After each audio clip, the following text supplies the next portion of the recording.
असतात हे पण सर्वांना माहितीच आहे आणि खूप अवघड विषय आज आहेत शिकवायला। आता इतिहासकारांनी लिहून ठेवलेला इतिहास असेल, गणितज्ञांनी करून ठेवलेली आकड्यांची गुंतागुंत असेल, वैज्ञानिकांनी लावून ठेवलेले विविध प्रकारचे शोध असतील, साहित्यिकांनी लिहून ठेवलेलं साहित्य असेल, या सर्वांचा शिक्षकांना अभ्यास करून ते सर्व विद्यार्थ्यांच्या गळी उतरावं लागतं आणि मग तेव्हा कुठे तो विद्यार्थी परीक्षेसाठी तयार होतो। पर्यायाने कधी कधी काय होतं, निकाल कमी लागतो आणि मग या सगळ्यांचं खापर पुन्हा अशिक्षित पालकांकडून पुन्हा शिक्षकावरच फोडलं जातं, हे वास्तव आहे। आणि यातून शिक्षक हा सगळ्या जबाबदाऱ्या पेलत पुढे चालतच असतो आणि याच जिल्हा परिषदच्या शाळेतून अनेक जिल्हाधिकारी निर्माण झालेले पाहिले आणि आपल्या भारताचे म्हणजे दिवंगत उपराष्ट्रपती श्री सर्वपल्ली राधाकृष्णन हे देखील शिक्षक होते। भारताचे दिवंगत राष्ट्रपती डॉक्टर APJ कलाम यांनी देखील प्राध्यापक म्हणून काम केलेलं होतं आणि ते नंतर देशाच्या सर्वोच्च पदावर पोहोचले। म्हणून शिक्षकांना कमी समजण्याचं आम्ही पण कारण नाही आणि तुम्ही पण स्वतःला कमी समजू नका। तुम्ही जे देऊ शकता ते आमच्यासारखं कोणीच घडवू शकत नाही। मला मागच्या वेळेस महादेव मंदिरावर कार्यक्रम झाला होता समारोपाचा, त्यावेळेस कृष्णा नावाच्या मुलाची कथा सांगितली होती, परंतु म्हणजे वेळेनुसार ती पुन्हा सांगू की म्हणजे शिक्षक काय देऊ शकतो याच्यावर पण एक कथा आहे आणि शिक्षक जीवनात विद्यार्थ्यांकडून काय कमावू शकतो याच्यावर देखील एक कथा आहे। तर एक शाळा होती आणि तिथं म्हणजे नवीन शिक्षक बदली होऊन गेले। तिथं कृष्णा नावाचा एक विद्यार्थी होता, तो काही शाळेत येत नव्हता। मग ते त्या क्लास टीचरच्या लक्षात आलं की हा मुलगा येत नाही। ते दररोज कॅटलॉग पाहायचे आणि तो मुलगा गैरहजर असायचा। मग त्यांनी बाकीच्या विद्यार्थ्यांना विचारलं की हा का येत नाही, तर त्या मुलांनी सांगितलं की त्याला खूप शाळेचा कंटाळा येतो। मग तेव्हाचे शिक्षक, त्यावेळेस शिक्षकांना गुरुजी म्हटलं जायचं, मग ते गुरुजी विद्यार्थ्यांना त्या म्हटले की मला त्याचं घर दाखवा। मग तो घेऊन म्हणजे ते मुलं त्या कृष्णाकडे घेऊन गेले, तर तो कृष्णाचं घर एकदम साधं पत्र्याचं, थोडं सप्पर आणि खूप असं गलिच्छ वातावरण आणि मग तिथं तो त्या घराच्या मागे मूर्त्या बनवण्याचं काम करत होता त्याच्या कलेनुसार। मग ते त्या गुरुजींनी पाहिलं आणि त्याच्या कला त्या गुरुजींनी हेरली आणि मग ते गुरुजी म्हटले याच्या अंगात खरंच कला आहे, त्याला समजुतीच्या 4 गोष्टी सांगितल्या, उद्या शाळेत ये म्हटलं आणि मग दुसऱ्या दिवशी कृष्णा शाळेत आला। गुरुजींनी अगोदर त्याचा सत्कार केला। म्हणजे मला सांगायचं की शिक्षक आणि विद्यार्थ्यांचं नातं हे जिव्हाळ्याचं पण असावं आणि मग सत्कार केल्यावर तो कृष्णा थोडा म्हणजे खुश झाला आणि त्याला गुरुजींविषयी आपुलकी निर्माण झाली। मग गुरुजींनी त्याला सांगितलं आपल्याला शाळेमध्ये काही म्हणजे चित्र लावायची आणि तू ते म्हणजे हे करू शकतो का, प्रिंट करू शकतो का, तर तो म्हटला हा मी चित्र काढू शकतो। मग त्याने काय दुसऱ्या दिवशी गुरुजींनी सांगितलं 2-3 चित्र तयार करून आण, आपल्याकडे प्रमुख पाहुणे येणारे शिक्षण अधिकारी वगैरे आणि ते भिंतीला चिकटायचे तुझे चित्र। तो इतक्या आनंदाने ते चित्र घेऊन आला आणि ते चित्र भिंतीवर रंगवले।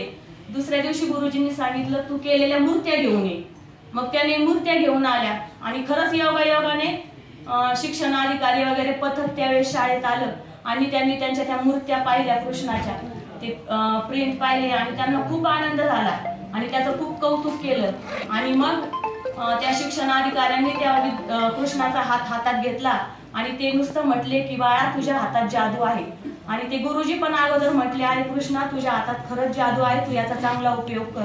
योगायोगाने पुढं ते शिक्षक रिटायर होतात आणि तो मुलगा पण दुकान म्हणजे याच मूर्त्या वगैरे विक्रीचं दुकान शहरात सुरू करतं आणि त्या गुरुजींना कुठेतरी कार्यक्रमाला जायचं असतं, ते त्या दुकानात जातात आणि त्या मूर्ती खरेदी करायला जातात आणि त्यांना एक पेंटिंग आवडते आणि मग तो कृष्णा त्या गुरुजींना ओळखतो आणि मग कृष्णाला खूप आनंद होतो आणि गुरुजी म्हणतात मग कसं चाललं काय चाललं, त्यांचा संवाद होतो आणि मग तो कृष्णा म्हणतो गुरुजी मी खूप वाया गेलेला विद्यार्थी होतो, माझ्यातली शिक्षणाची जिद्द संपली होती, माझ्यासमोर काही ध्येय नव्हतं, परंतु तुम्ही जेव्हा मला म्हटले तुझ्या हातात जादू आहे आणि तेव्हाच मला म्हणजे माझ्या जगण्याचं ध्येय सापडलं आणि त्या गुरुजीमुळे तो कृष्णा यशस्वी झाला।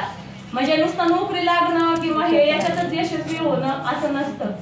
आता शिक्षक विद्यार्थ्यांना काय देऊ शकतो या कथेतून मी सांगितलं, परंतु आता तुम्ही त्यांच्याकडून काय कमावू शकता। तर दोघं मित्र होते आणि त्यांनी एकत्र शिक्षण घेतलं, एकाच शाळेत शिकले, एकाच गल्लीत राहायचे। पुढे योगायोगाने मार्ग वेगळे झाले आणि मग एक मित्र शिक्षक झाला आणि एक व्यापारी झाला, व्यापारी सावकार. आणि मग ते दोघं जवळजवळ 25 ते 30 वर्षानंतर रेल्वेत एकत्र प्रवास करत होते. आणि मग त्यांच्या गप्पा सुरू झाल्या. मग तो व्यापारी विचारत होता हुशारकीने शिक्षकाला, तू काय केलं, काय कमावलं, माझे एवढे बंगले आहेत, मी एवढी शेती घेतली, माझ्याकडे अशा गाड्या आहेत, बँक बॅलन्स आहे, दागदागिने आहे. तर शिक्षकांनी सांगितलं, माझ्याकडे फक्त छोटंसं राहतं घर आहे, माझ्याकडे काहीच नाही, माझे मुले चांगले शिकली, त्यांचं भविष्य चांगलं घडलं. मग तो व्यापारी हसायला लागला की तू एवढे वर्ष काय केले. आणि नंतर मग त्या रेल्वेच्या डब्यात टीसी येतो आणि तो त्या गुरुजींना ओळखतो, ते गुरुजी त्याला शिकवायला होते. मग जो टीसी असतो त्याला खूप आनंद होतो. आणि नंतर पुढं काय होतं, पावसाळ्याचे दिवस असतात, खूप पाऊस येतो, वादळ सुरू होतं, नद्या नाल्यांना पाणी येतं आणि मग ती रेल्वे तिथंच थांबण्याची वेळ येते. आणि मग तो टीसी पुन्हा त्या गुरुजींकडे येतो आणि म्हणतो, गुरुजी, ज्या स्टेशनवर ही रेल्वे थांबली तिथंच जवळ माझं घर आहे, तुम्ही तिथे चाला. आणि मग गुरुजींना खूप अभिमान वाटतो की आता रात्र घालवायची आहे आणि माझ्या विद्यार्थ्यांनी मला घरी चालवलंय. आणि मग ते गुरुजी म्हणतात की त्या व्यापारी मित्राला, चल बाबा आता तू पण माझ्या बरोबर, मी तर काही कमावलं नाही पण हे मी आज कमावलंय की माझे विद्यार्थी माझ्या अडचणीच्या काळात उपयोगी आले.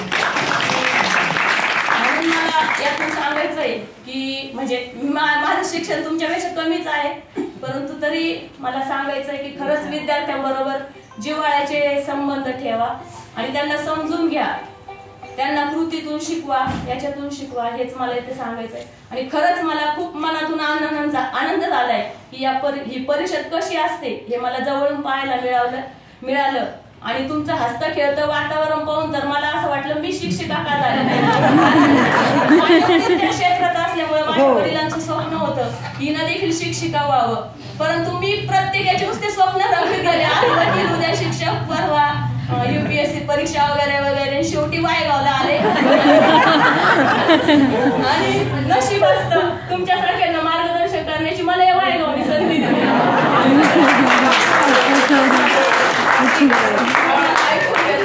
खरंच मनपूर्वक पुन्हा धन्यवाद. जरी माझं पद संपेल, यांचं पण आता कार्यकाळ संपलाय, मॅडम पण रिटायर होती, पण बाकीचे जे आहेत त्यांनी माझ्याशी अशीच ओळख ठेवा आणि तरी मला एक नागरिक म्हणून कार्यक्रमाला बोलवा, हीच